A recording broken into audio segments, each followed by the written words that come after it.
তোকে যে বললাম কালকে আসছে আমাদের বাড়িতে রাত্রে থাকবো, তুই গেলি না কেন?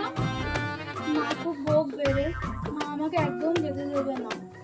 ঠিক আছে, আমি কাকিমার সাথে কথা বলছি। রাজি হবে না রে, বলতে হবে না, মা খুব রাগ করবে, আমাকে যেতে দেবে না মা। আচ্ছা, আমি কাকিমার সাথে কথা বলছি। কাকিমা, কাকিমা। হ্যাঁ মনা, ও তুমি কখন আসলে মনা? আসো আসো, ভিতরে এসো, বসো। বলছিলাম কাকিমা, ওকে নিয়ে যাই না আমাদের বাড়িতে, আজকে আমরা দুজনে মিলে থাকবো। না গো, ওর বাবা একটুও পছন্দ করে না গো, ওর বাবা যেতেই দেবে না, ওর বাবা শুনলে খুব রাগারাগি করবে। প্লিজ কাকিমা, নিয়ে যায় না, প্লিজ প্লিজ। আচ্ছা ঠিক আছে, যাও। তাহলে মা যাই আমি? আচ্ছা, কাল সকালবেলা তাড়াতাড়ি চলে আসবি।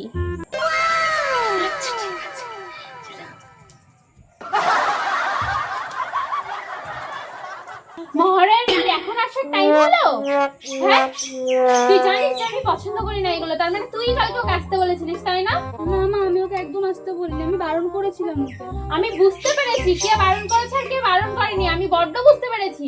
তোর একটু নেই না? তুই জানিস তো যে মা একদম পছন্দ করে না, আর তুই তার জন্য বান্ধবীকে দিয়ে বলে আছিস।